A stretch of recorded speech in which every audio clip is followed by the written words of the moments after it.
Yeah. All right, we're doing a bit of a different procedure today because both Isha and Avi could not be here to start the meeting today.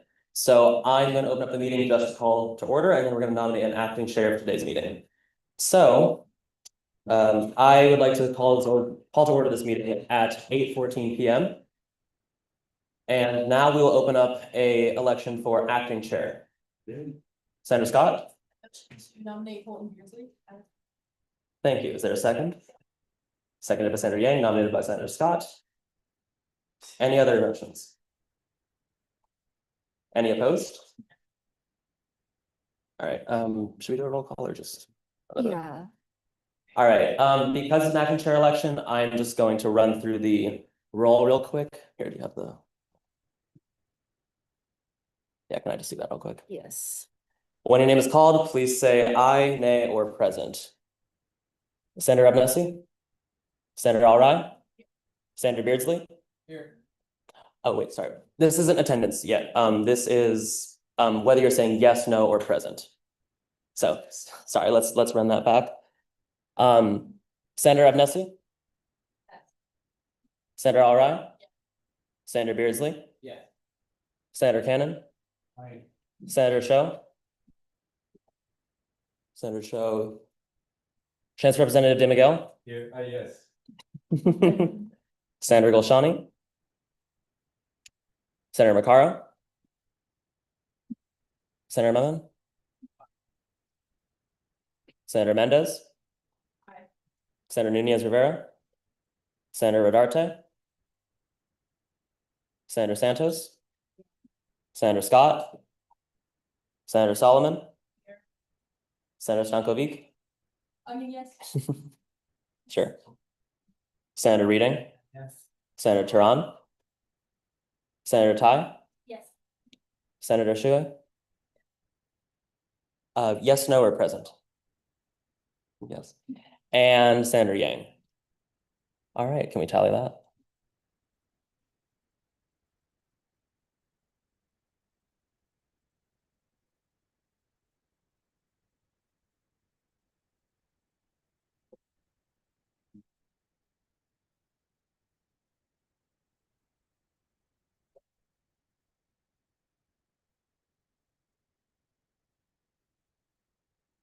All right, by a vote of 17 ayes and 4 abstentions, Colton Beardsley is now your acting chair for today's meeting.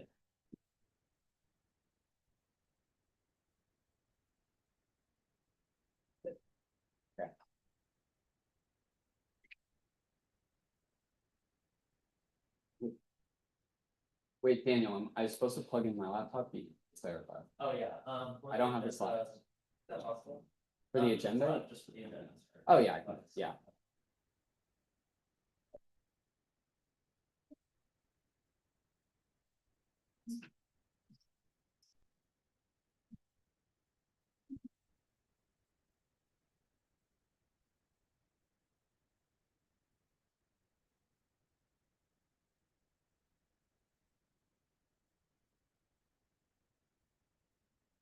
Alrighty. Alrighty. Apologies. With that being said, we will move on to the second item on the agenda, which is the recognition of one man.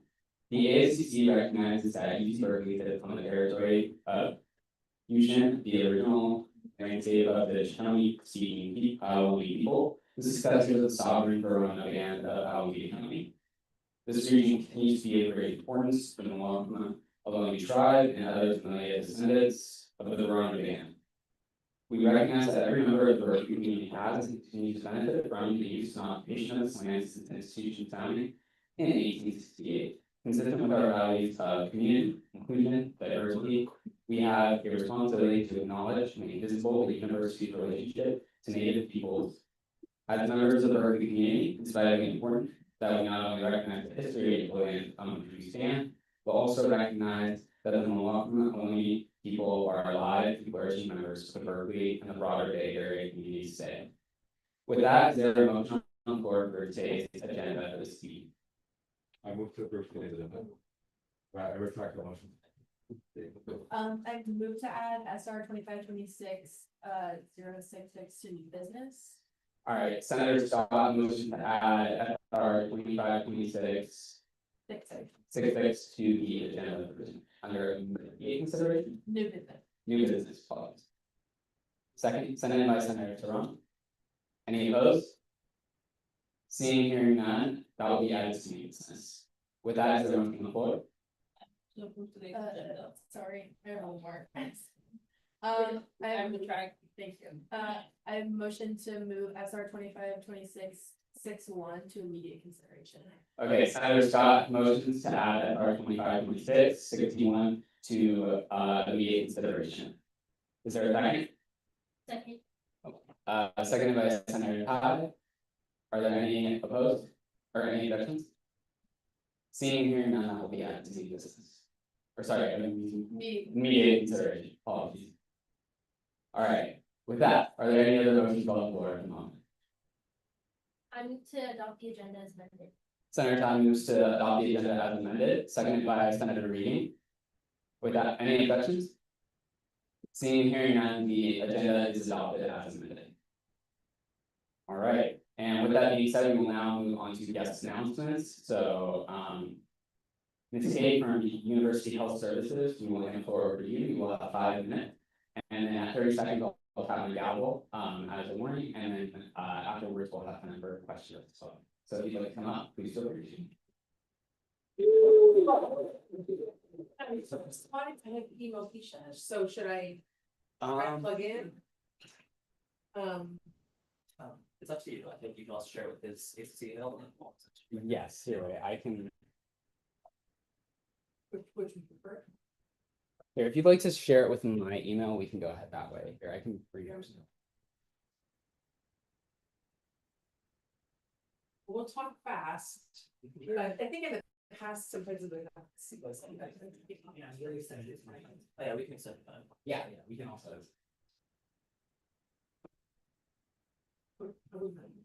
Oh, wait, sorry, wait, it's my fault.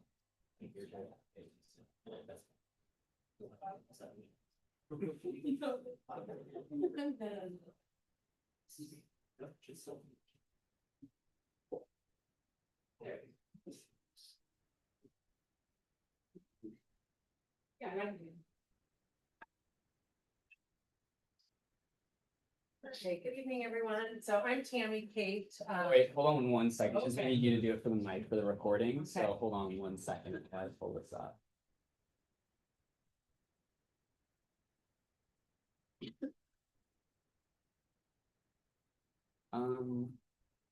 Are they? Yeah. Oh, right there. Oh, sorry, I said you the whole email trail. Yeah, right there. Thank you, appreciate it. And then hold on 1 second. Timer.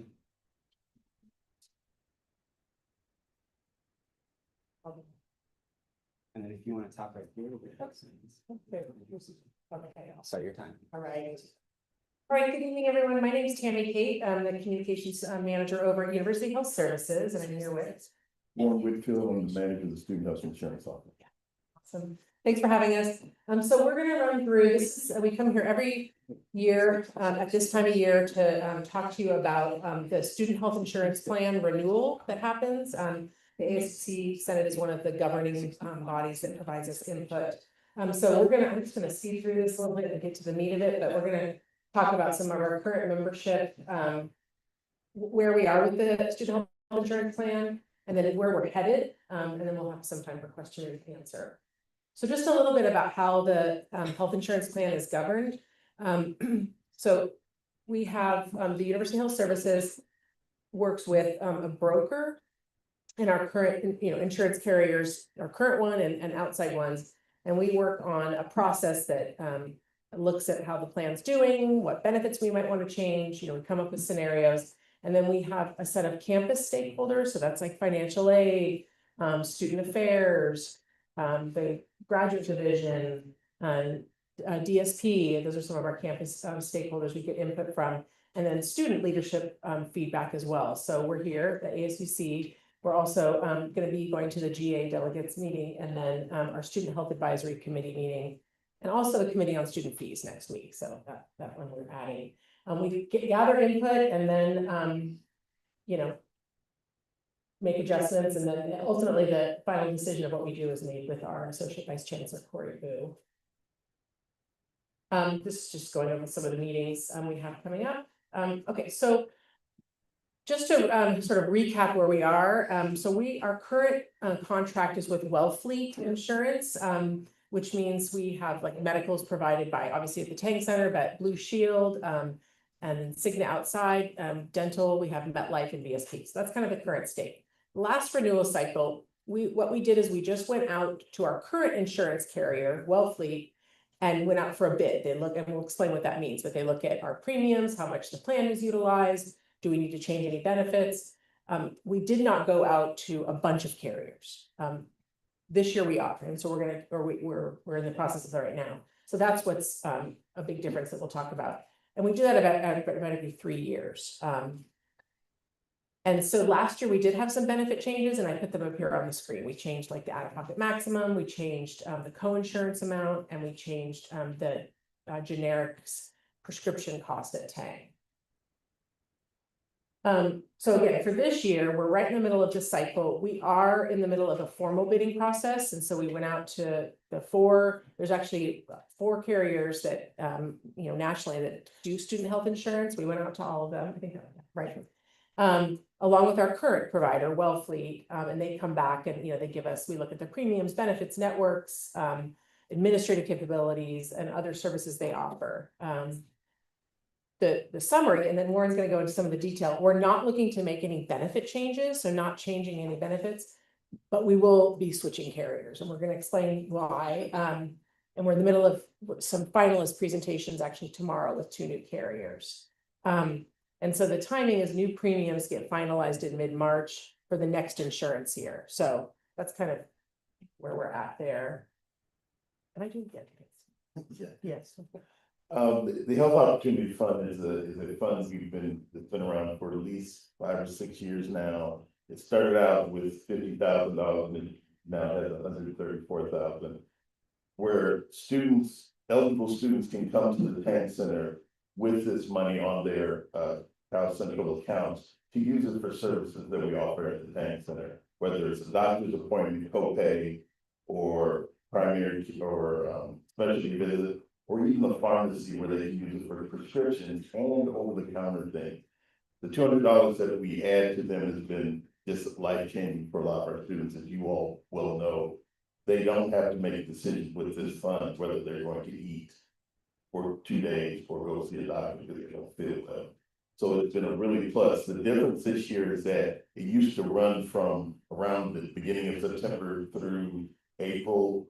We have enough funding now that it can go throughout the summer as well until the funding runs out or the new Health Opportunity Fund process starts for the new year, 26, 27.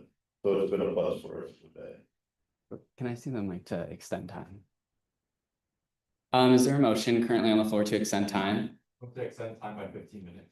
Transfer Rep. D. Miguel moves to extend time by 15 minutes. Is there a second? Seconded by Senator Mendez.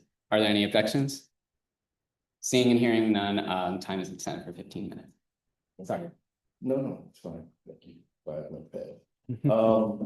The premiums that you can see here for the undergrads are $2,429 per semester. The graduate student gets higher, $39.24, because graduate students are older and they use the plan more, to be blunt, and they bring their families on, and it's a big thing, but there's a reason why we charge more.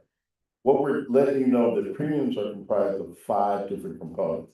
It's the medical premiums, it's the dental premiums, the vision premiums, but it's also campus fees and our broker fee. And by far the medical premium is the large portion of the current premiums that you see.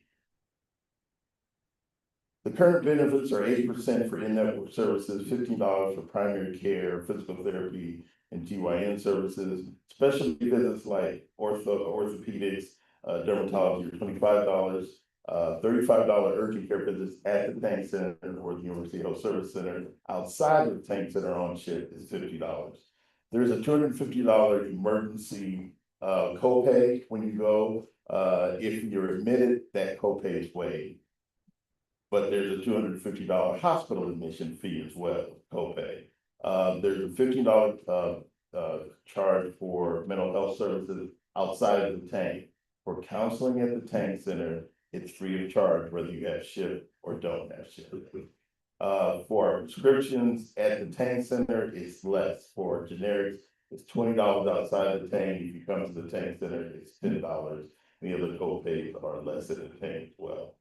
For eye exam, co-pays are $10. There's also an annual fee for frames and contact lens allowances.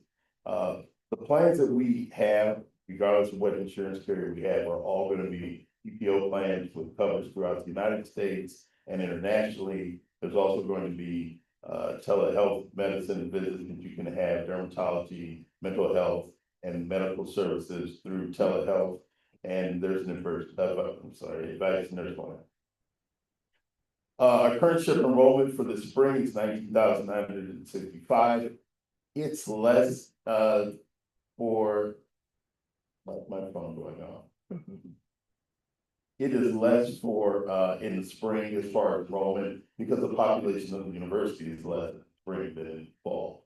So you can see here, 14,000 undergrads are higher all the time. Grad students are 5,900 usually, but again, there's reasons for the enrollment trend. But that said, regardless of spring or summer, we hover around 50% of our student body are on SHIP. Performance considerations. Enrollment trends are slightly on the decline, and we believe a large impact is the visa restrictions on international student enrollment this year. We've seen it in the fall. We're still going through it in the spring semester. Specialty drugs are always increasing every single year, and believe it or not, our students use several of them, and they are not inexpensive. Those commercials you see on TV where they're advertising those drugs are like $6,000–7,000 per shot per every week. It depending on how you have to take it. So as you can see, the plan about 60% of the entire plan cost. The high claimants have been higher in the last few years. Just to give you an example, we had one claimant in 1 year that $8.7 million for pharmacy claims alone, one student. This year, we have one student who was projected to have $12 million in pharmacy claims. It's not that there's more utilization, it's that every single year, inflation, pharmacy costs go up. Because of that, we had to go out to bid. Our current carrier was looking at an increase of 20%. We just had an increase of 20% plus last year. We couldn't go through that again for our student body. So we went out to bid to find who could offer us something less. Berkeley is a gem that every insurance company wants to have, but as Tammy mentioned, there's only 4 left that do student health insurance. Aetna is one of the considerations, and United Healthcare, also known as Student Resources, is another consideration. Those are the 2 plans that are coming to our tank center to meet with our executive team tomorrow. We will more than likely keep VSP as our vision and MedLife as our dental plan. With the increase that it will come, it will not be 20%. We're looking at 5 to 6, maybe, depending on what we get with negotiating with the carriers tomorrow. It could be less, it might be slightly more. But we're not looking to make any benefit change. Yeah. So then this is the last thing. It's not really related to the renewal, but wanted to give an alert here that there was a new law, the impacts on SHIP, a new law 594, which, and these are going to be some big changes for students, and we'll do a very big communication campaign around this. But one change, we have a waiver criteria. So if a student wants to waive, it has to meet what our waiver criteria. This law says now that a student can waive if they just meet the minimal essential coverage. So that'll affect things like Medi-Cal plans, right? So people can stay on their Medi-Cal plan in LA. They don't need to transfer up here, things like that. I will say we are nervous about folks carrying just basic, the minimal coverage. There's a reason to have good coverage. As you heard, we have students that need it. So we are kind of, we are worried about that, but that's, this is what the law says. And then the other one is students will be able to terminate their SHIP insurance during the policy year if they graduate or have a leave of absence. So this is a new change too, that we'll have to work through that process. So the plan year usually ends July 31st. So, graduation is May 19th.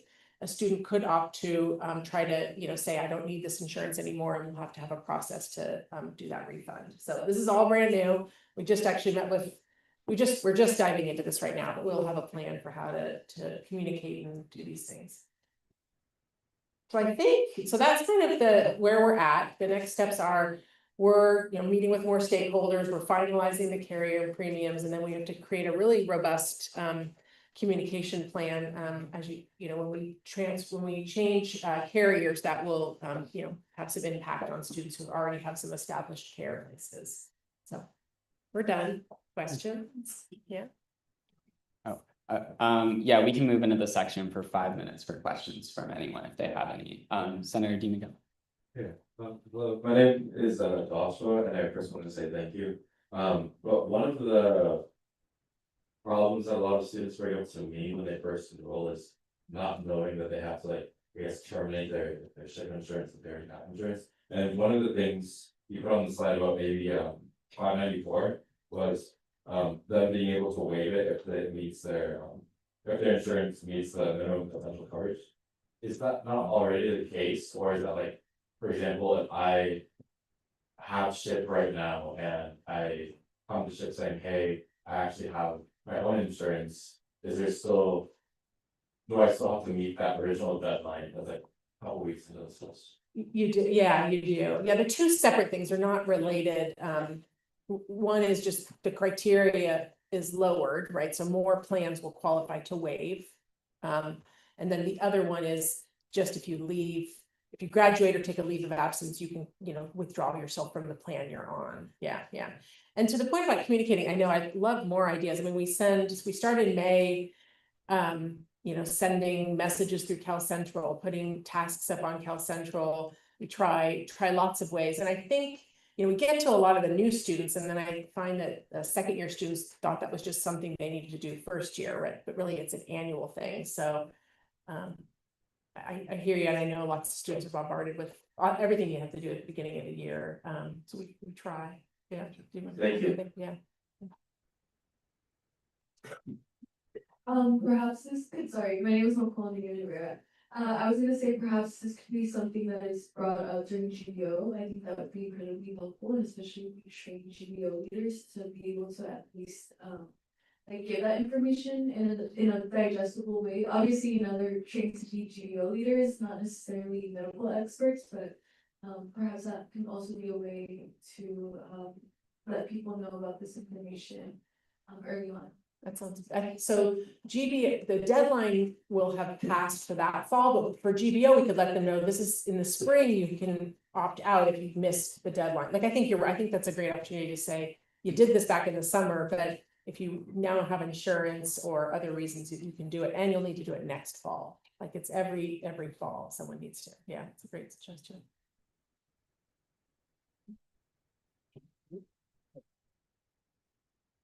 Hi, my name is Lucia. Thank you so much for coming. I represent the international student population, and I guess I just had a few questions. A lot of people come to me and ask me, like, what is included in our insurance, especially with like ER visits.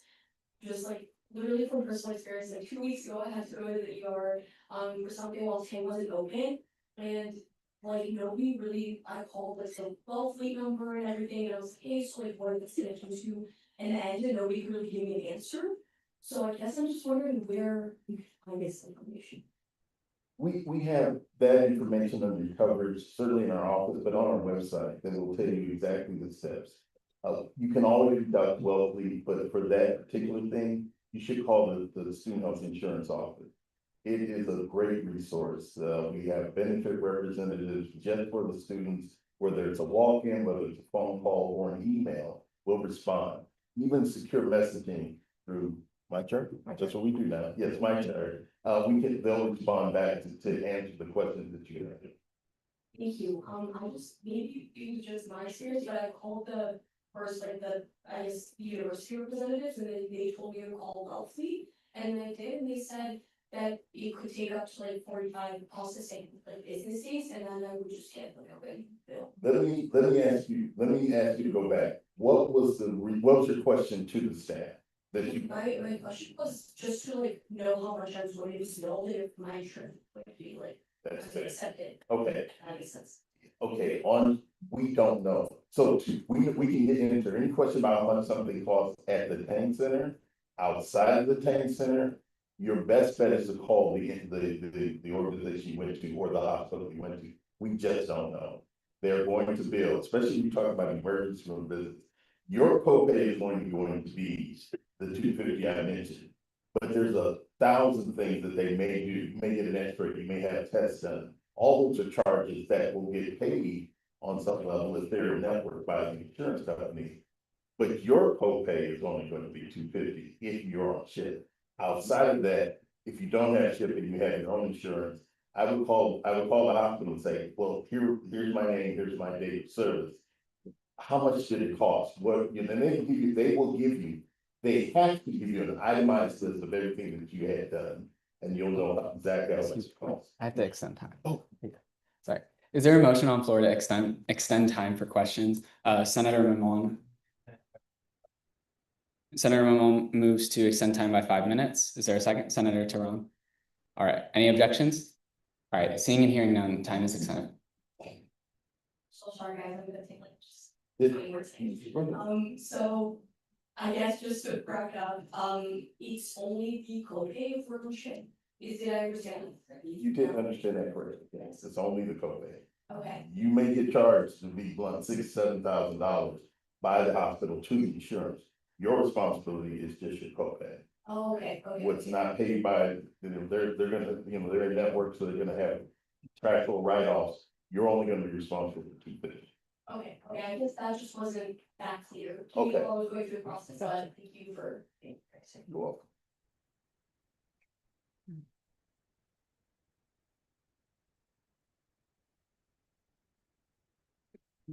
Hi, so. Hello, hi, I had a number of questions. The first one was, in terms of the waiting out of ship for AB 94, sorry, AB 594. If I have, Medi-Cal and I'm doing my ICT, and it hasn't transferred yet before the deadline. Does AB 594 allow me to then opt out after the ICT is successful? So that I'm clear, you have Medi-Cal in another county. Correct. And you haven't transferred to Alameda. By the deadline, yes. AB 594 will allow you to waive out, so that won't be an issue for you after July 1st. Okay, So if you have an account in LA County. Yeah. According to what we just found out, you can come and say, hey, I have an account in LA County. We'll say, okay. And if everything checks out, that you have a medical in LA County, we will wait starting July 1st of this, so it'll be effective for the fall. Oh, sorry, this is irregardless of ICTs taking that away. Okay, It's a big change, yeah. It's a big yeah, thing, yeah. yeah. So they're literally saying, our criteria was really on a level of, you had to have a primary care doctor within a 50-mile radius. yeah, All these had the same, except for the miles, had the same waiver criteria. With the new AD bill, that goes away. It just says you have to have minimal coverage, which you will have. You won't have access to a primary care doctor if your doctor is down in Los Angeles. You won't, but you have emergency room coverage up here. So that's it. That's why we're concerned about how that will affect our students. We're afraid that many of our students may be underinsured, being in spot with Medi-Cal and other insurance like that. is that the case UC-wide or just? UC SHIP is a different plan than Berkeley SHIP. No, it's just those of us who are fully insured. UC SHIP is a self-insured plan.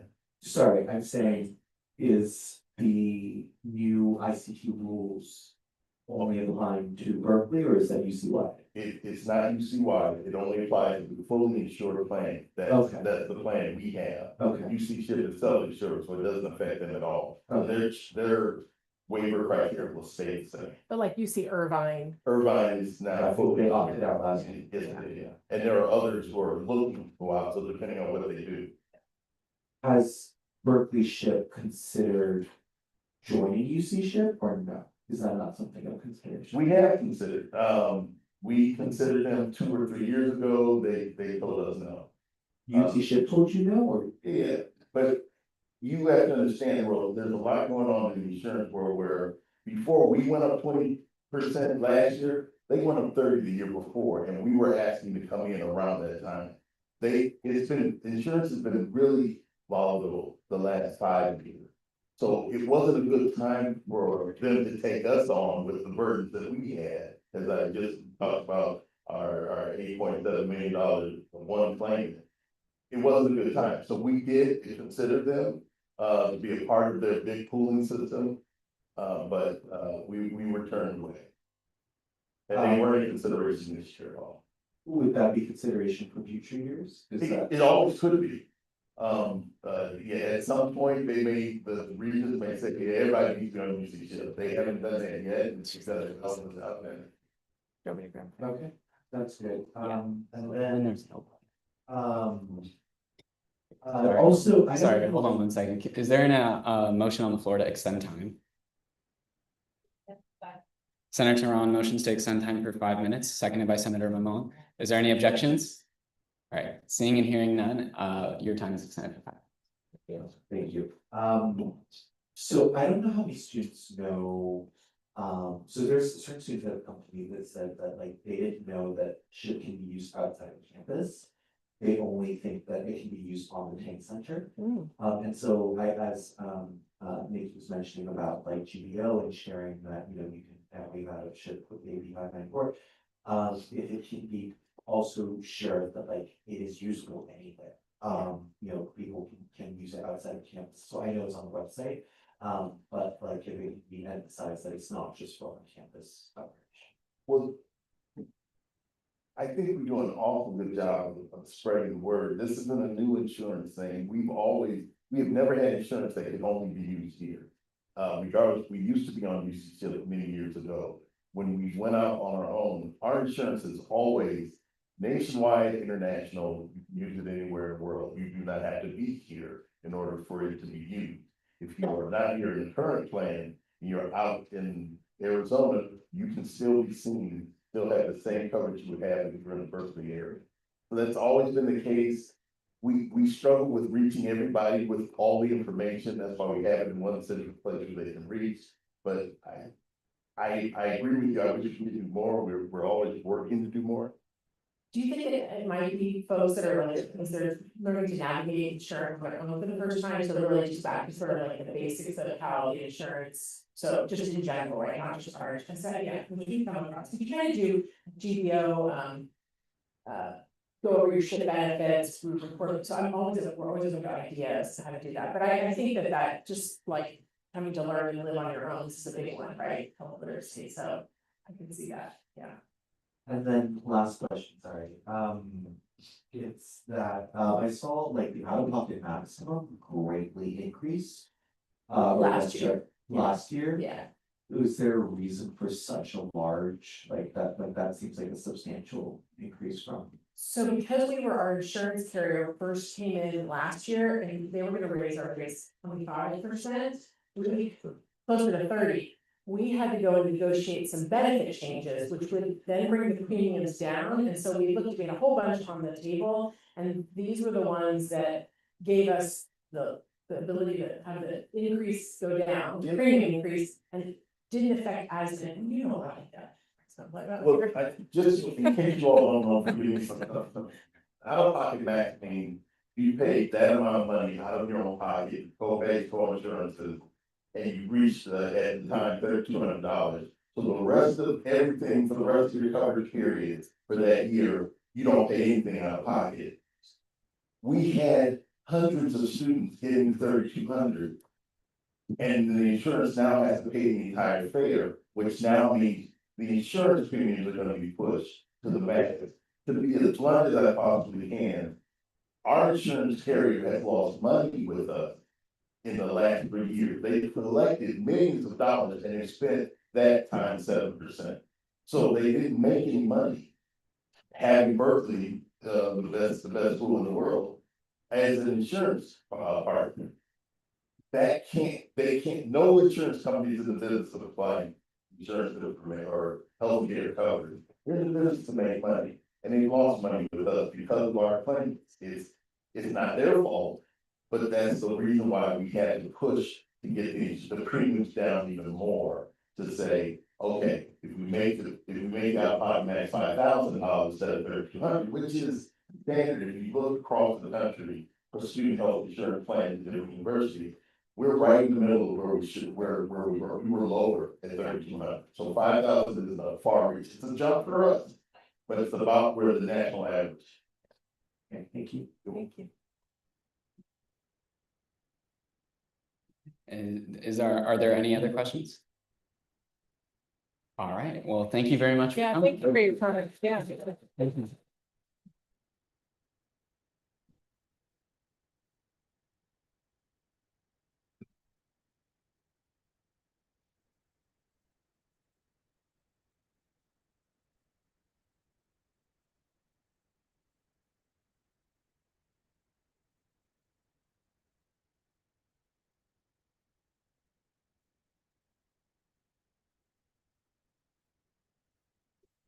All right, with that being said, we will now move on to the general public comment portion of the meeting. At this point in time, any member of the public may make a general public comment related to any issue that concerns the association or its members. Individuals who wish to speak may make one general public comment, which may not exceed 2 minutes. Speakers cannot yield their time at any, speakers cannot yield their time at any point. A reminder that this portion of the meeting is dedicated to general matters related to the ASUC. Public comments related to items on the consent calendar or immediate consideration may not be made at this time and are reserved for later in the meeting. The Senate reserves the right to cut off speakers who have exceeded their time allotment, interrupt speakers who are discussing matters related to items on the consent calendar or immediate consideration, remove members of the general public comment from the meeting if they constitute a serious disruption to the orderly conduct of Senate proceedings. At this time, if you would like to make a public comment, please make your way to the front of the room and the lineup on my right side.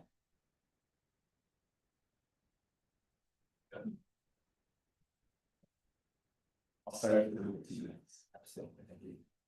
All right, thank you, Chair, appreciate it. Senators, executive officers and staff, thank you for allowing me to speak here today. I just wanted to, again, put the word out. I have my rally against ICE and the federal administration coming up here on February 25th. So that'll be 1 week from today, at 12 p.m. over here at Upper Sproul. Hope you all can make it. I'll be sending out another email sometime this weekend. Just thanking you for your support, and also I'll be giving you guys my flyer as well that you can share with your communities. Otherwise, I hope you all have a good rest of your week, and I hope to see you there next Wednesday. Thank you.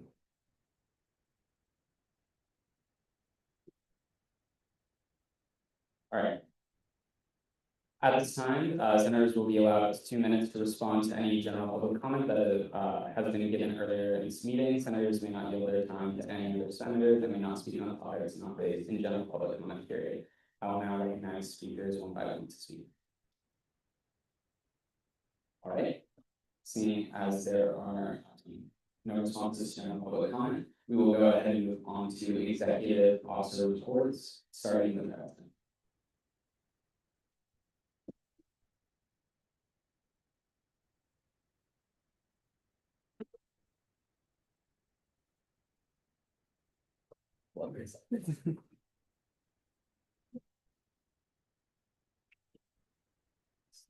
Wait, Oh, it is. yeah.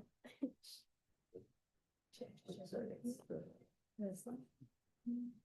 Oh.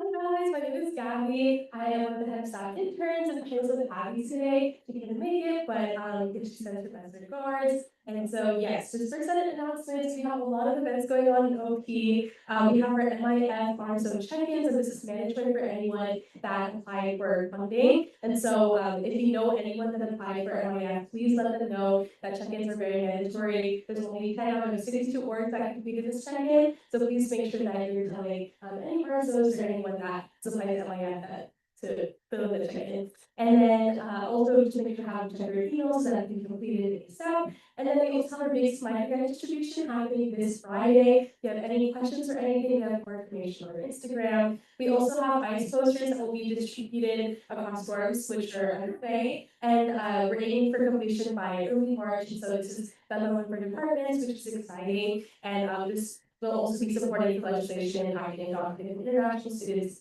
that will be continuing. Also on Instagram, we'll have our EJS department. We'll be having a World Social Justice Day educational posts coming up soon. And we also are working on a campus trash talk and internal sustainability policy just to start that off for this semester. And then we also have a multicultural mix event, which a lot of folks also will be working on as well, March 11th, and I will be starting soon with that.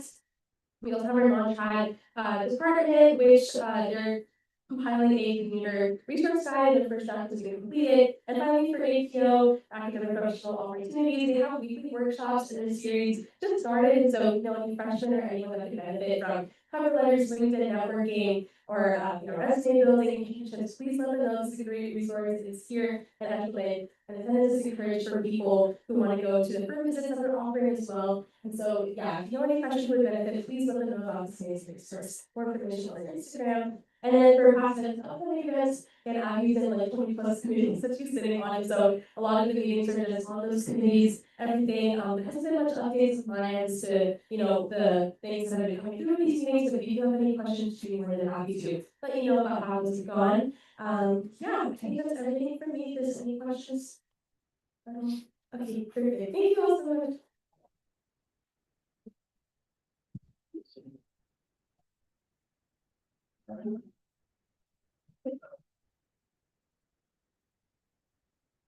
All right, we will move on to ODPP updates, which will be given by Isha in place of Isha. With that being said, I also want to point out that Shelby mentioned that rosters are due tonight. So please do that. All right, I'll hand it over to you. I think you should give me like 30 seconds. 30 seconds of Okay, 30 seconds, great. Hey everyone, I am Isha's chief of staff. So yeah, I'm gonna be giving the OEP's updates for today. She's probably gonna be here in like 30 seconds, but it's okay, I'll keep it going until then. For resolutions this week, we have 3 items on new business. First is the CASA allocations, which is about distributing funding to support student organizations and different campus initiatives. And then second, we're introducing a resolution to establish an undocumented student affairs commission. And the goal is to create a more formal structure with the ASUC to advocate for and support undocumented students on campus. And then third, we're proposing an amendment to the webmaster bylaws to improve the ASUC website, mainly to make it more functional, like accessible and easier for students to find information. And then in terms of upcoming programming, we are continuing our ASUC office hours on Mondays and Tuesdays. So students can stop by to ask questions about the application process. And we're also hosting a social and fundraiser at 1951 Coffee on March 6th to build community while also supporting the good cause. And on March 12th, we're co-hosting an ACC-wide trivia night at Edmonds Cafe with the CCO and CPO. And that event will be raising money for the Immigrant Defense Fund. So, okay, next, this is a very important action item that you should really want to be stressed because the chancellor meeting is coming up very soon. So please make sure that you fill out the form that you should email to you all with suggested conversation topics and questions, because this is how we're going to decide what gets brought up in the meeting. So your input really does matter here. And this one is due Sunday, so please complete it as soon as possible. But yeah. Also just to flag some upcoming dates, on Monday, March 2nd, from 6:30 to 7:30. There will be a social with ACC officials and the Chancellor's Cabinet. And then on Wednesday, March 4th, from 8 to 9:15 p.m., Chancellor's Cabinet will be attending the ACC Senate meeting. And then also really quickly, we're just continuing office hours leading up to the March 5th deadline for ASUC. As mentioned before, they're happening on Mondays and Tuesdays on Zoom. So if anyone has any questions about the application process or spaces, please encourage them to attend. And then the website is also acc.org/ASUC for all of the details. And if you have any specific question regarding spaces, please reach out to our spaces director, Clara, or connect with Jonathan's office about funding. Yeah, Isha also pretty please request that all of you guys submit your Senate Chambers requests at least 1.5 weeks or more before you meet it, just so that she has adequate time to process and put these requests. But yeah, Alicia. Oh, okay. Okay, that was weird talking about her because she so Eva had a really productive meeting with Calvin Waste this week where she talked about making her stages move in and move out more sustainable and adding sustainability trainings to our stage orientations as well. They also discussed potentially new reusable like drop-off collection container on style using EVP budget funds. And additionally, we're working on expanding Dispatch Good, which is a reusable vendor currently in the student union. In the Goldies Cup Coffee and collaborating on promotion with housing and dining sustainability and housing waste on that. And lastly, she met with career engagement about removing DHS and ICE employment ads from Handshake. And we're currently working on drafting up a follow-up letter with Abby, Sarah, and Nikki. And then next, regarding the ACC budget committee, which you said you should sit on, and I'm also the chair of, the forum is live, and this one we have students. Motion to extend time. I move to extend each time by 5 minutes. Senator Solomon moves to extend time by 5 minutes. Is there a second? Seconded by Senator Yang. Any objections? Yeah,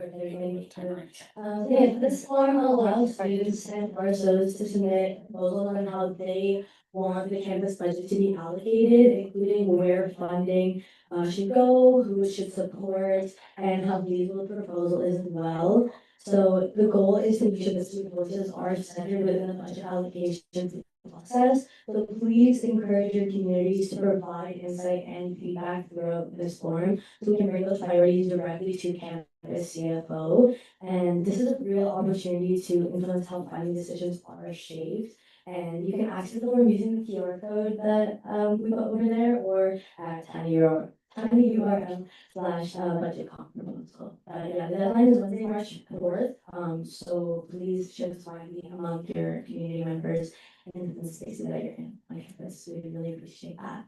But yeah, these are the meetings that Isha had this week, and our all staff event yesterday with Jesse Gabriel and Josh Friday was a great success. We saw a lot of y'all there, so thank you for coming out. But yeah, overall, Isha had a very busy week nonetheless. But yeah, finally here are our ODP executive contact.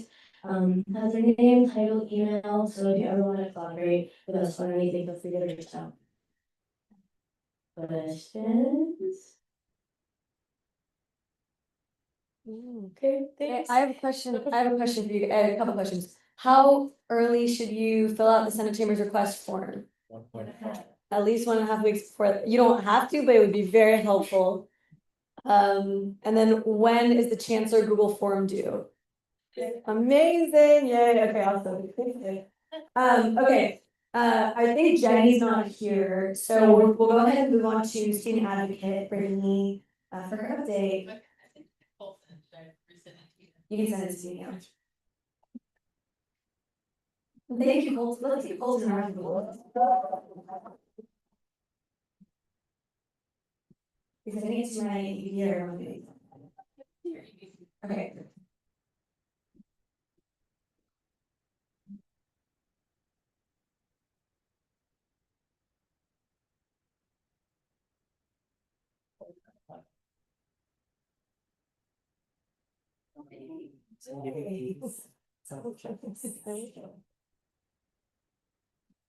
The word.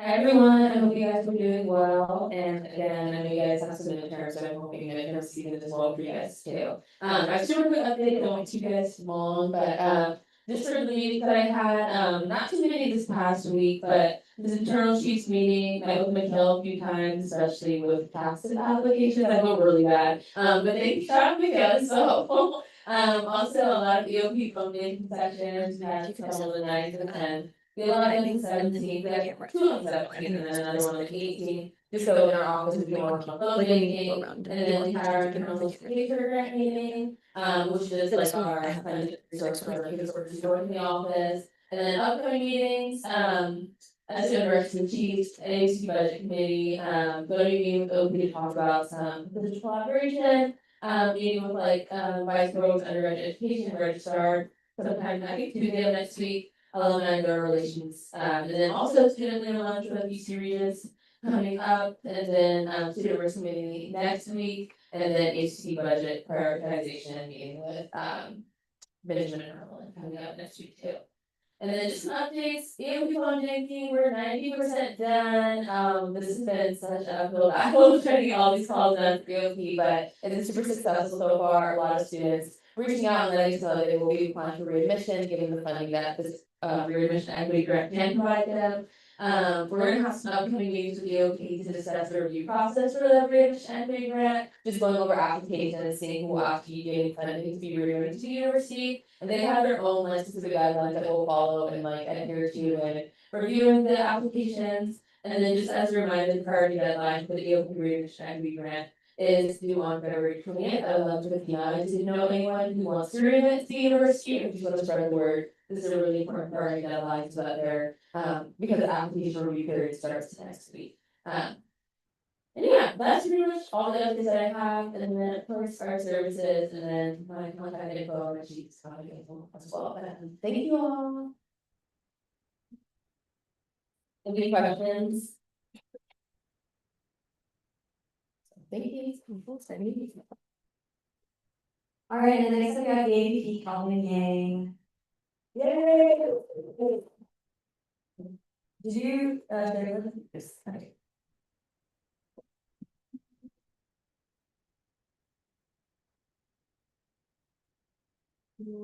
We submitted EVP.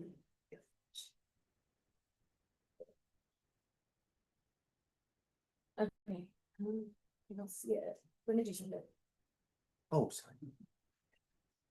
Personal? Okay. Oh, great. Okay.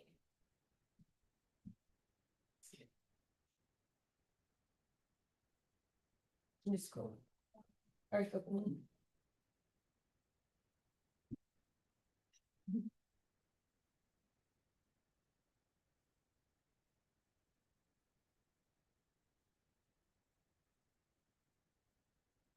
Hi, everyone. What is the middle? Hi, everyone.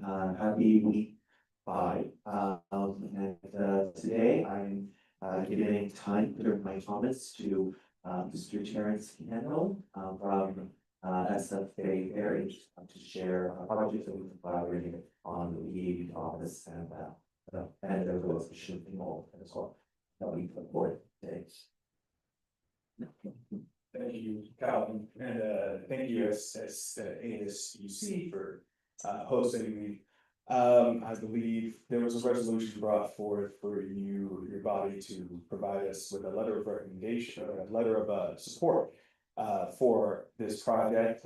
I'll go over, who I am, what the agency I'm with, and projects that we are requesting your support for. So first, I am Terrence Kendall. I am with the San Francisco Bay Ferry, also known as the Water Emergency Transportation Authority.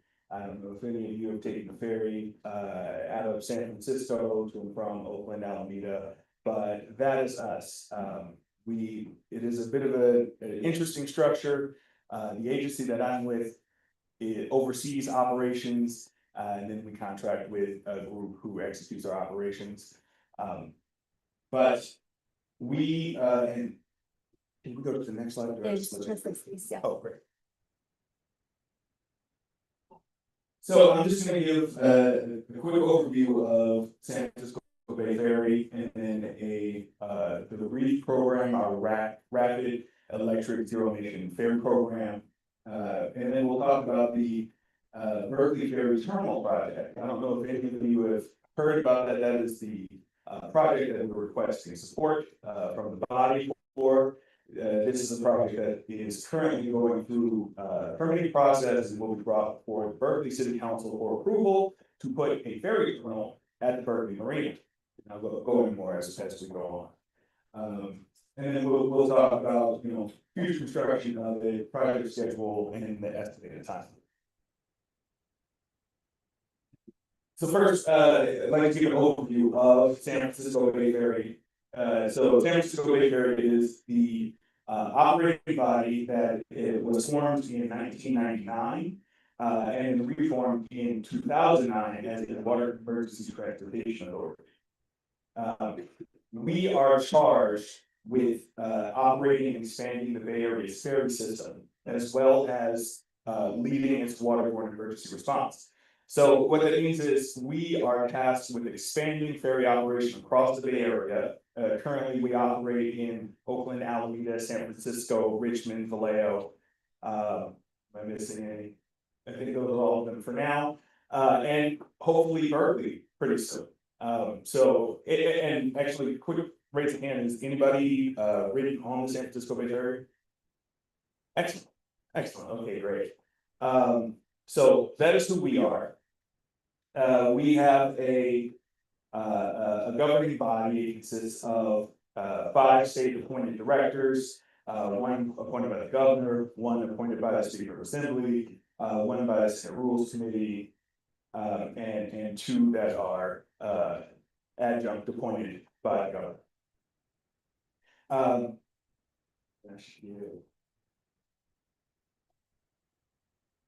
That's the mandate and our performance. Hey, you guys already care about performance, but anyway, as we operate, we carry about 3.5 million passengers annually. From the year 2012 to 2019, we doubled our ridership, and then of course the pandemic hit and tanked all of transit. But in recent months, we have actually exceeded about 100% of our pre-pandemic levels. So levels of ridership that we had in 2019. We're hitting and exceeding those same levels of ridership, so we've had a really good recovery. This year is a map of our service station. So, We need yes. a motion to extend. Yes. Yeah. Is there a motion to extend time? Mostly extend by 5 minutes. 5 minutes. Okay. Senator Solomon moves to extend time by 5 minutes, seconded by Senator Mendez, or I'll see we got. do you? I'll just, yeah, no. That's Okay, seconded by Senator Mendez. Any objections? All right. I'll just speed it up a little bit here. So this is our 2050 service vision. We plan to expand across the Bay Area with an all-electric ferry vessel fleet. By 2050, we expect to double our routes going to places like Martinez, Antioch, Benicia, and of course Berkeley. And this is a part of a much broader program that we're doing. Our rapid emission ferry project is looking to change our entire fleet from diesel to fully electric. So not only our vessels will be completely electric, but our terminal will be as well, and there'll actually be charging stations that our electric vessels go and plug into. So this here is just some information about some of the electric vessels that we have. Currently, we have executed a contract for 2 400 passenger fully electric vessels and 3 150 passenger electric vessels, which will go into the bay and start operating within the next 2 years. And these are quite expensive vessels. You know, this is a completely unique technology that's never been used before. It's being developed in cooperation with partners in Sweden and in other countries to be implemented as the first in this hemisphere on any passenger ferry vessels. This here is just a diagram of a rendering of our pier, what the pier, electric pier will look like. The vessels will come in, there is a charging station right down at the end. So when the vessels come in, there's a rapid charging system, and it keeps we run anywhere from 15 to 20 trips a day on any one of our routes. So from Oakland to Alameda to San Francisco and back. In each time these boats stop, they'll plug into one of these charging systems. So the reason why this is relevant is because the Berkeley Pier project is going to be an electric ferry terminal, as well as revitalizing the entire pier. Yeah. So I'll give you a bit of background on the pier project. So the Berkeley Pier was closed in 2015 due to structural deterioration. Estimated cost for revitalizing the pier was anywhere from $34 million to $72 million. So it wasn't feasible to just restore the pier just because. So in 2019, my agency actually did a feasibility study in conjunction with the city of Berkeley. And we found that we'd be able to not only revitalize the pier, but also add ferry terminal access and revitalize recreation all at the same time. So the preferred concept was adopted by the council, and we've secured $11 million in funding for design and environmental review from different bodies. And this here is actually there's a better. This is a picture of where we plan to put the ferry terminal. I didn't expect it to be over here, but so we're going to revitalize this entire space right here. It's going to be a multi-purpose, multimodal. So it'll be pedestrian, bicyclists, and as well as bus. We're doing redoing some of the parking, so there'll be extra parking for folks. And our terminal will be right about here. So people will be able to walk right onto the pier, hop right on the ferry, and the rest of the pier will be useful for recreation, like fishing, and etc.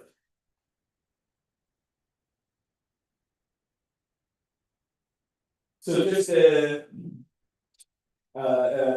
construction operation will go over. So let me see this a little bit. So strategic rationale, right? The reason why we're doing this is because there's a gap, a transit gap on I-80. I don't know if many of you drive back and forth across 80. You're another motion to extend time. Is there another motion? We'll extend time at 10 minutes. Transfer Representative Miguel moves to extend time by 10 minutes, seconded by Senator Nunez Rivera. Any objections? Thank you. So this terminal will address a substantial transportation gap, right?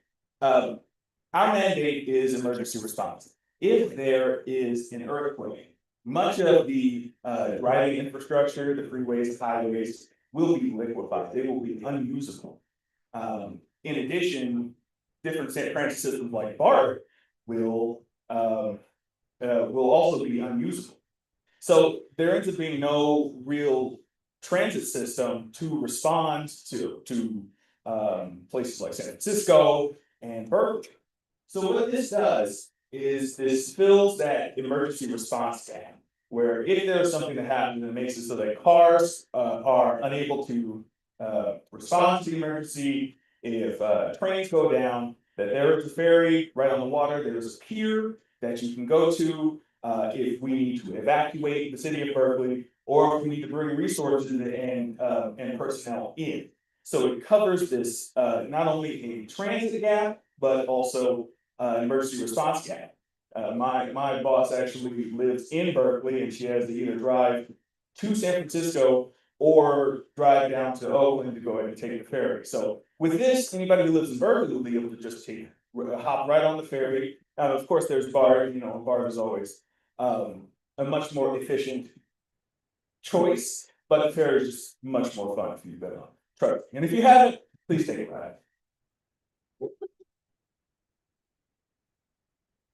So this is giving you an idea of what the infrastructure is going to look like. Currently, we're in phase 2 for the environmental review and the detailed design development. So we have to take documents and go get approval from governing boards like CEQA and NEPA, because, let's see. This is just an explanation of, you know, what the terminal and how the design is going to be, the pier is going to be designed. It'll have that integrated charging system, as well as a city passenger, circulation. So as you come on or off, there is a flow that is naturally built into the design. This right here, also serves as, loading areas, and then there's recreation all the way down here. So this is what this is what the new terminal is gonna look like. And it may be a little difficult to see, but here is where the multimodal access will be. So it connects the Bay Trail, which goes, you know, as far up as Petaluma all the way down to San Jose. For about 400 miles of trail. And this terminal will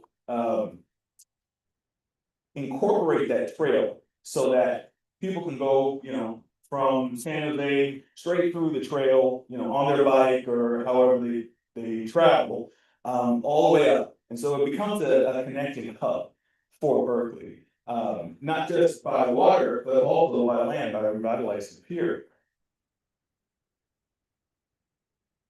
Some of our public interfacing, so it'll be a large public plaza space.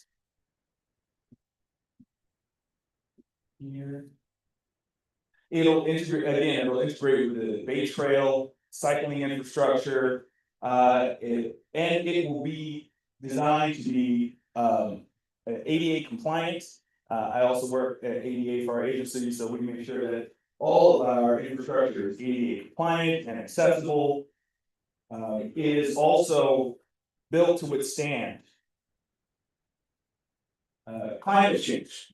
All right, so the rising tides, changing tides, the pier will be built to withstand that and last for the next 50 to 100 years, as well as continue to provide service with no interruption due to weather or changing climate.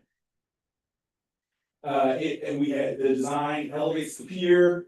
It takes into account storms, so you know, hurricanes, tsunamis, those kind of things. The pier is built to withstand those events, as well as continue operating and providing emergency services out of the pier.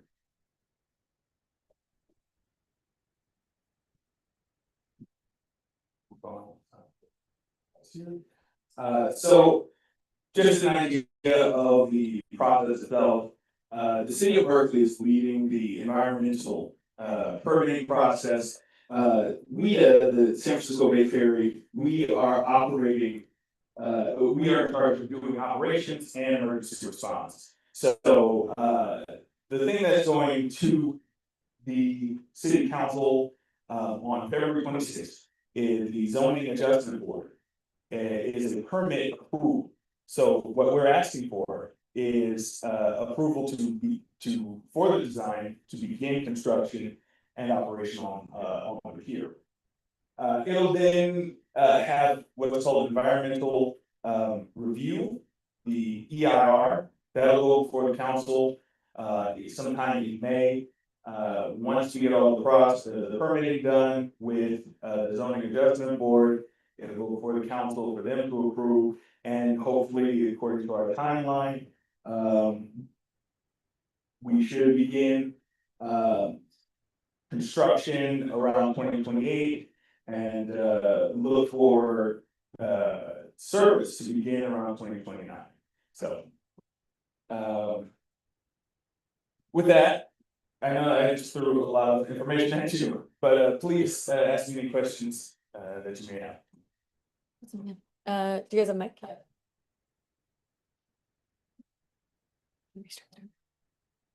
Thank you so much for the presentation. I appreciate all the detail.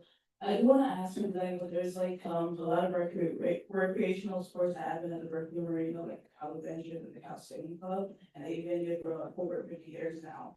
And I want to ask like how this project is gonna affect them, especially because there's a lot of Berkeley native that comes to the marina all the time to swim. And the area that you put is where a lot of people store their boat taxes as well. I know it's a zero waste zone so as well. So how is it, all that exactly gonna work, or will you guys be pushing people out from here?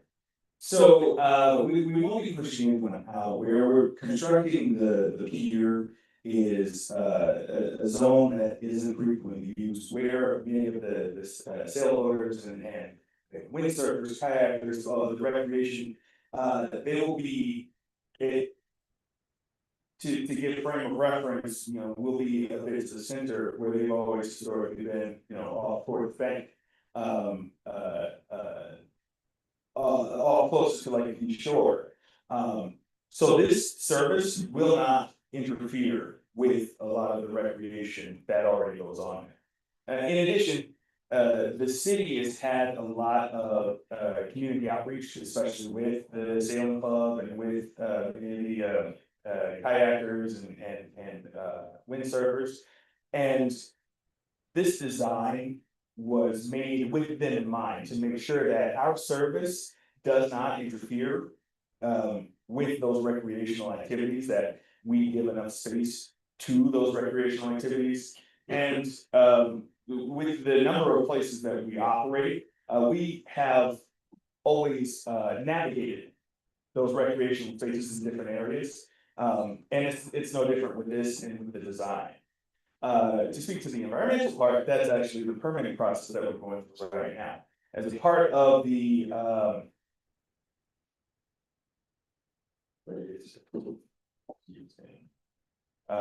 and so as a part of the feasibility study, we looked at the environmental impact, and we're continuing to look at the environmental impact.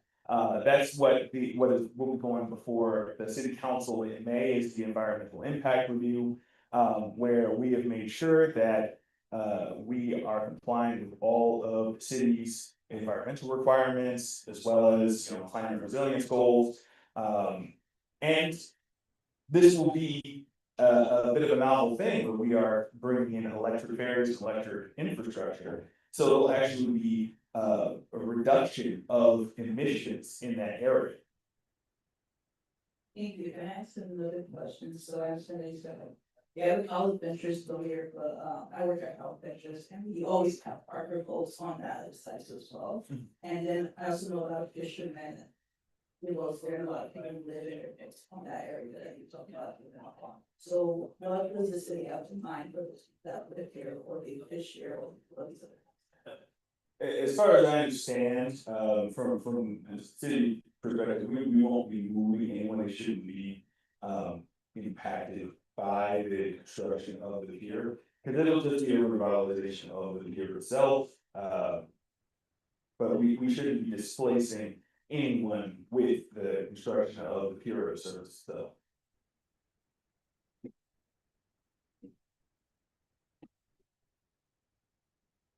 Thank you for being here. My question is just how this project is gonna be funded, like the quality. Yes, I actually have some numbers for current funding. We have secured about 11 million in funding for design and environmental review from Alameda County Transportation Commission, the California State Coastal Conservancy, and of course, my agency, the Water Resources Transportation Authority, has operational funding from ARM3 that we're able to commit to the development of the project itself. As of yet, full funding has not been secured for the project. I'm sorry, we need to extend Yeah. Q&A time. Is there a motion to extend time? I motion that starts counting by 30 minutes. So moved by Senator Rodarte. Is there a second? Seconded by Senator Mendez. Any objections? So the rest of the funding has to be secured once the permitting process has been approved. It's typically what we do to secure funding for our projects is through grants. There is something called the TIRCP. Every cycle we get grant funding to be able to fund the project.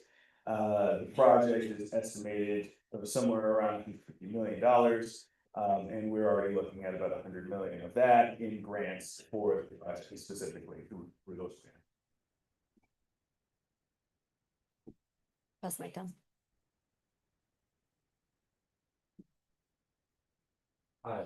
Hi, sorry if this wasn't covered already, but so I heard the number like 11 million, but I was curious, assuming that the Connect Bay Area Transit campaign like actually is on the ballot in November, is that gonna like help you guys at all, or is that just kind of not like? So that is for operating funds. So, and I'm limited in what I can say about it because it is going to the ballot. But because that is operating funds that will go to different transit operations, so our community, their operations and us as well. Our day-to-day operations will receive funding, but as far as the capital projects, that wouldn't intersect with that. So, sorry, maybe you're not able to answer this, but like, so it would, in terms of the operating cost, but just not the construction or anything related. Correct. Thank you so much.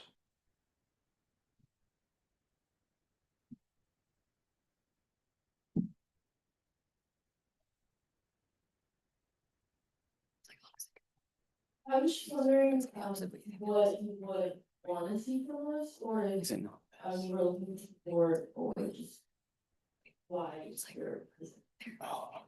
Yes, yeah, that's a great question. Again, I believe we had a resolution from Sanjana to provide us with a letter of support. And again, we'd be asking for your support for these upcoming meetings. There's a BCPC council meeting on the 25th. We'd be asking for a letter of support for that, as well as the City of Berkeley Zoning and Adjustment Board meeting on the 26th. We'd be asking for a letter for that, as well as for any verbal support that anybody who feel inspired to provide. But to also build a relationship with the body itself here, because this project is going to take a while. Not just the permitting process, but the actual construction and development as well. So we wanted to, for those who we believe would be either the most impacted or could benefit the most from it, such as UC Berkeley students, we wanted to bring this to you, make this connection, let you know about what was going on, and be able to have this ongoing relationship or support. Any other questions? Awesome. Well, thank you so much. All right, now we'll go ahead and move on. Our next item is commission chair reports from the ones that we didn't get last week. So we're going to start with ASUC Sustainability Commission. Do you guys want to present your slides, or do you want me to present them on mine? Okay.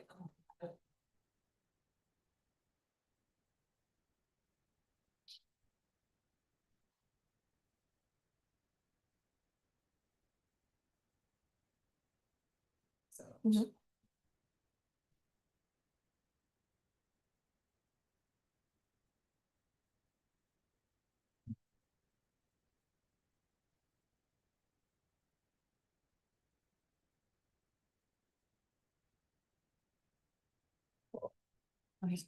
Oh, yeah. Hi, everyone. Just to reintroduce ourselves, I'm Ella. And I'm Brenna. And we're the co-chairs of SEAM. We're just gonna give you guys a quick rundown of all of our projects that we have going on right now. And yeah, feel free to ask any questions at the end.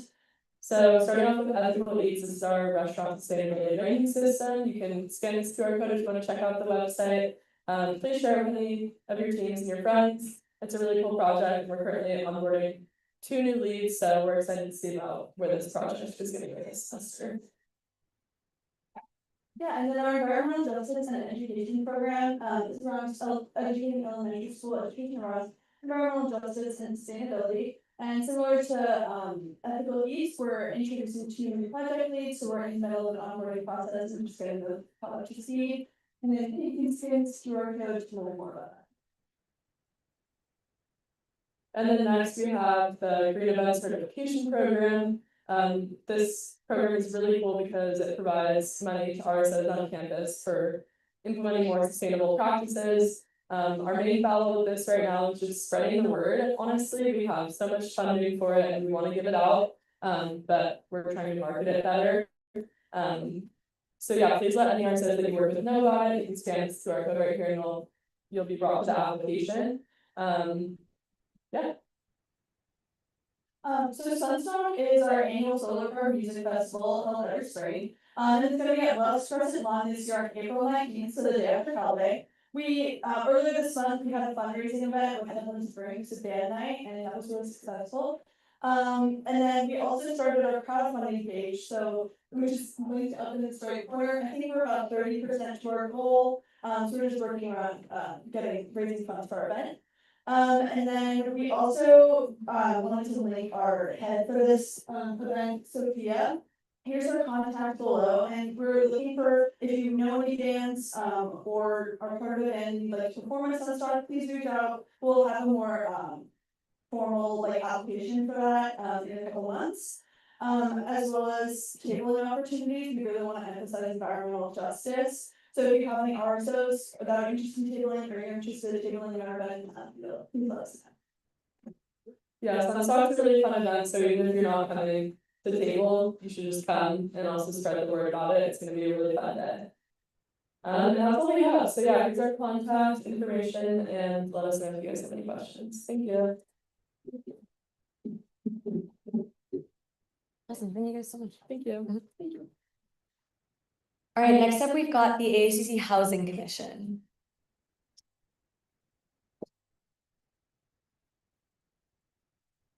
Hello.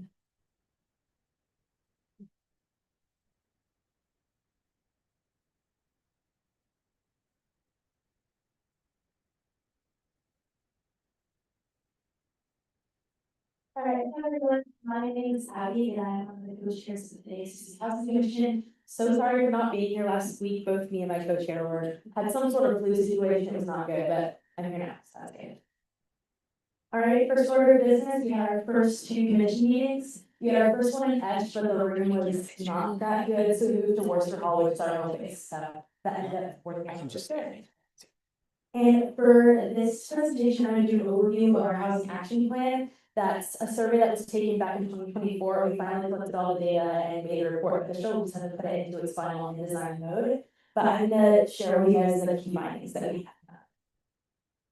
So basically, we got, just in terms of methodology, we got almost 900 total responses from the student body for the survey back in spring of 2024. And we took both quantitative and qualitative measures that had to do with students' housing experience. And we were hoping to collect these findings to help inform students and other stakeholders in Berkeley about the housing crisis and help identify priorities for advocacy and reform in the future.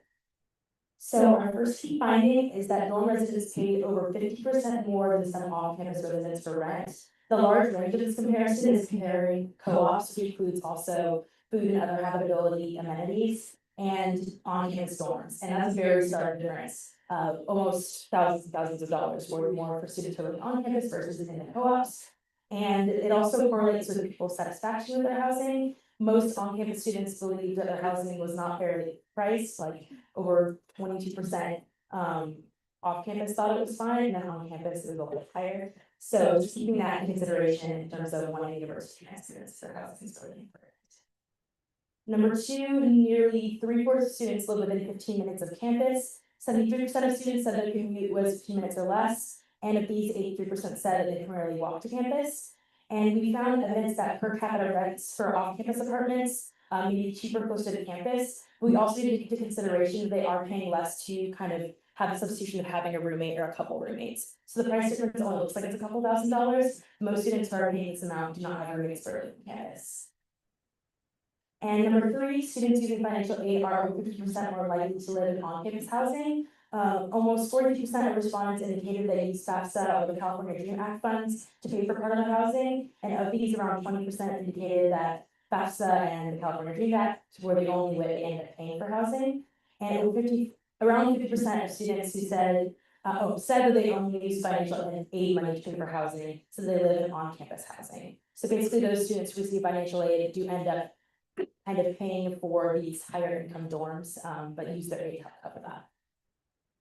So some policy recommendations that my team came up with, basically, we want the university to overall be more transparent about the monthly comparisons of living on campus versus off campus. I think the big thing for a lot of students is that if you live off campus, you're paying a monthly fee. And if you're living on campus, you have a fee that covers your entire semester, or even for some cases, the entire year. So just having a sort of transparent breakdown of those two fees is extremely important, so students can decide what option is best for them.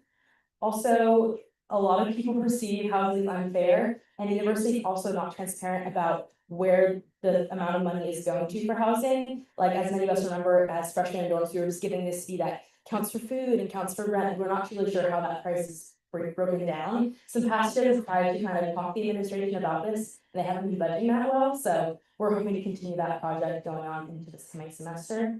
And also, I believe the university and my commission believes the university should conduct surveys like this on the university's behalf. The last one was conducted in 2017. That was a long time ago. So I think having a survey coming in the next couple of years should help gauge student engagement and attitudes about the impact of influential policies regarding housing. So what's next? That's our research focus for this semester, is to try to see if we can push the university to give more transparency about financing. My research lead Elizabeth is trying to contact Nick Grosh, who was the chair a couple years ago. He ended up hitting a dead end with that. So we're hoping to see maybe like where there were some errors in this process, or if there was really a lot of kind of struggle with the administration. And they're also brainstorming a backup project that ends up being too difficult to manage in one semester. Also for events, our housing action forum semester is coming up on March 12th. We picked the date, which is super exciting. So we're hoping to book a room either Eshelman or Tilden, figuring it out right now. And we're planning on hosting a lease matching event for the housing action forum, making it a little bit more casual, but just trying to get as many seniors who are looking for someone to take over the lease to attend the event to help sophomores kind of have a little bit more peace of mind. And in terms of socials, we're finally going to update our website. We were actually logged out of our website for like almost 2 semesters. So we're hoping to log back in and update with the new teams, and also working on merch designs and website updates. Thank you guys so much. I know we are, so I appreciate you. That's perfect timing. Questions? Thank you so much. Thank you. All right. Now we'll move on to committee reports. So we'll go ahead and start with Finance Committee with Senator Albright. If you want to read these real quick. Okay. We lucky don't have many updates from Python, not much this week. Then just go comment on something this week here. Okay, so then we'll go ahead and skip it. Yeah. Yeah. Okay. Okay, then we'll go ahead and launch acknowledgement on consent calendar meeting consideration. Are there any members of the public here for public comment on either of these agendas? Okay, and we'll move on to our second attendance roll call of the day before we vote on the attendance resolutions, starting with Senator Lucy, Senator Albright, here, Senator Beardsley, here, Senator Cannon, here, Senator Cho, Senator Cho, not present, Representative Miguel, here, Senator Golshani, not present, Senator Macaro, not present, Senator Maimon, Senator Mendez, Senator Nunez Rivera, Senator Rodriguez, Senator Sanchez, Senator Scott, Senator Solomon, here, Senator Jacoby, here, Senator Reading, here, Senator Gadan, here, Senator Time, here, Senator Shui, here, Senator Yang, here. All right. Now we'll go ahead and move on to our consent calendar. So right now we only have our approval of minutes from the last Senate meeting. Is there a motion before the consent calendar tonight?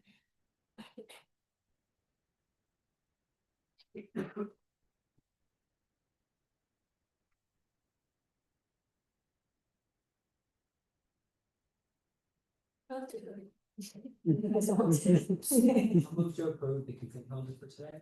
Senator Reading moves to approve consent calendar. Is there a second? Seconded by Senator Gadan. Any objections? Great, seeing and hearing none, we've approved the minutes in the last meeting. Okay, meeting consideration item, we have SR 2526-061. And so just wanted, did you guys hear about this? Get your on it from Jonathan. Everyone knows what's going on with it. Okay. So is there a motion on the floor? Can open discussion. I motion to open informal discussion on item A for 10 minutes. Senator Scott moves to open informal discussion for 10 minutes on item A. Is there a second? Seconded by Senator Mendez. Any objections? All right, seeing and hearing none, informal discussion now.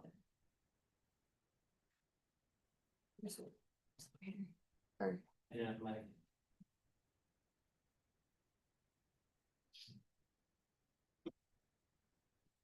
Yeah, so those notes were not here last week, this is just John and I working on some very big finance updates, I just need to make a quick edit, so if. And you can get the ASUC work and access to this real quick. Sorry. And each of you can scroll to page 22, ASUC bylaw 2202, section 3. Here we go. Sorry. 2202.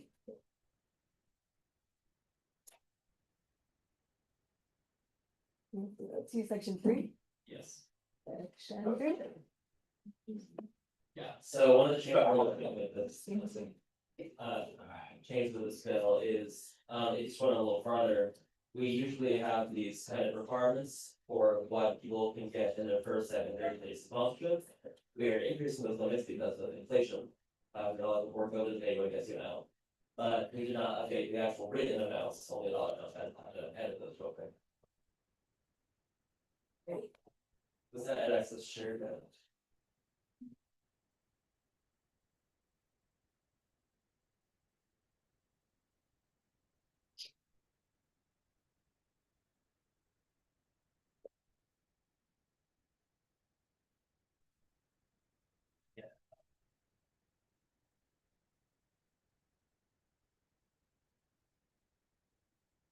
Can somebody share?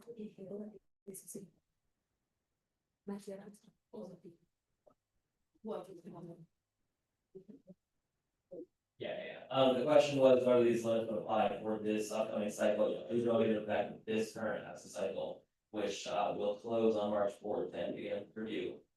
I don't know the other ones for the conference ASUC presentation, but. Which is why it's on the consideration.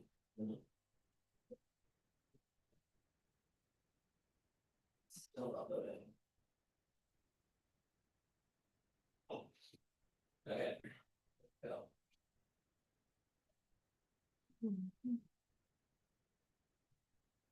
Yeah, so let me just make this real quick and then we can approve it. Any other questions on the bill as it stands? Okay.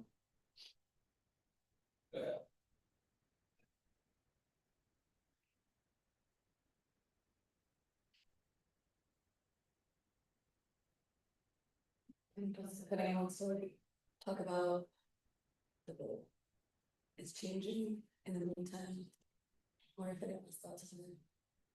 We're not listening to.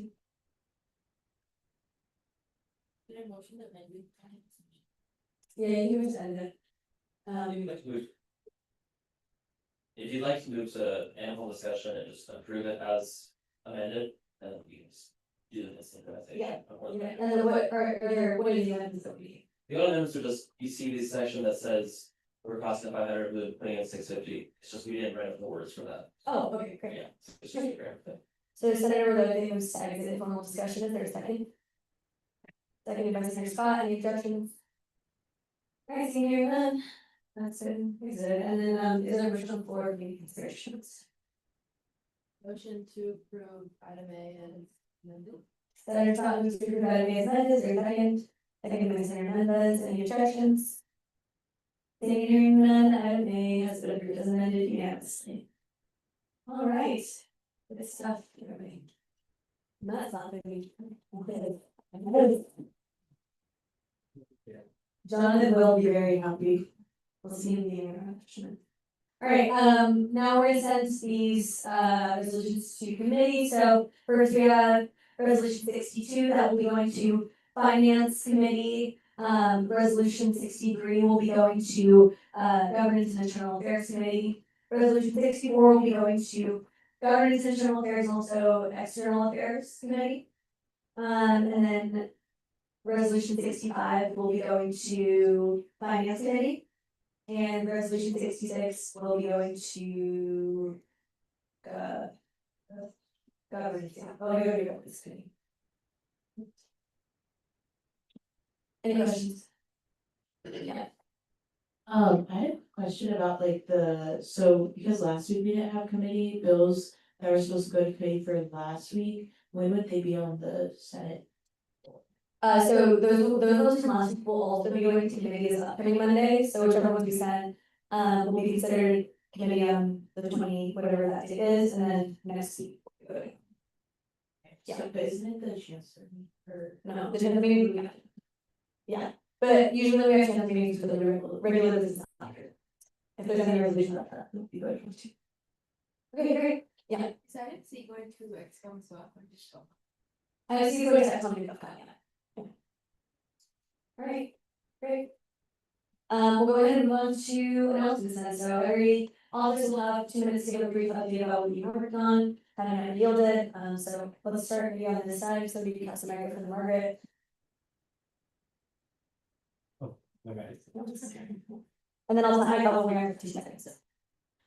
Hi everyone, I hope you guys are all having a good week today. Given the issue for our office posted our flyer for culture on the block, so feel free to repost it and share it. And then Super will also be posting the artists on Friday, I believe, and we'll also be collaborating, so you also see that post out, so as well, go ahead and share and repost it to the blog. And also come back to culture on the block and say what's up and celebrate, and I'll use the rest of my time. Hello, I also use my time, thank you.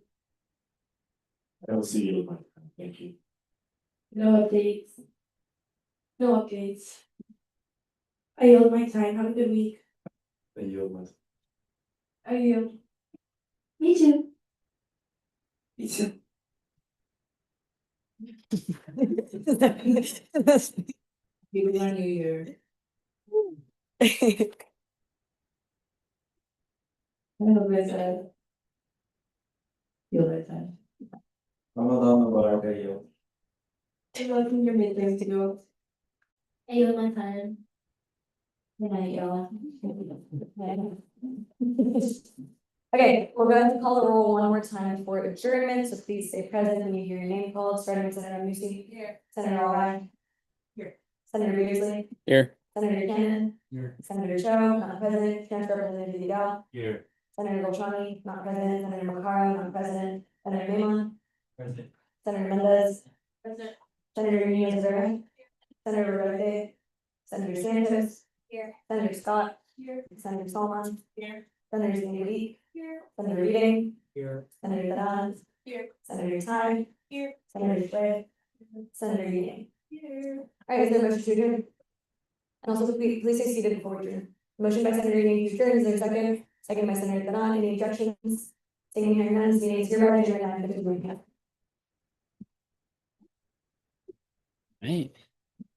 Was the judicial council gavel? Oh yeah, I told Daniel beforehand. I'm like, well, a little ironic that I'm using this one, considering Big of it. pencils.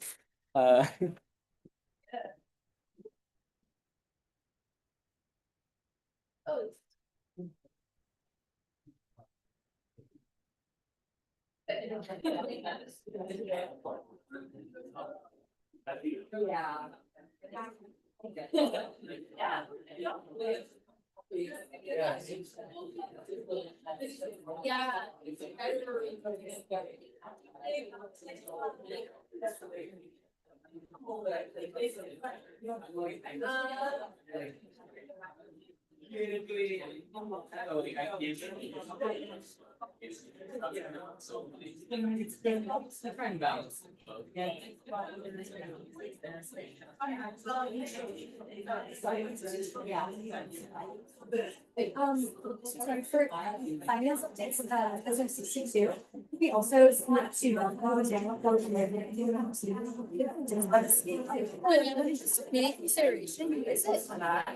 I want to make consideration. And I didn't ask it.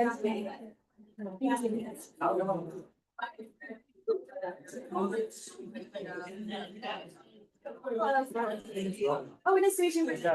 Yeah. Yes, actually, I just started yours.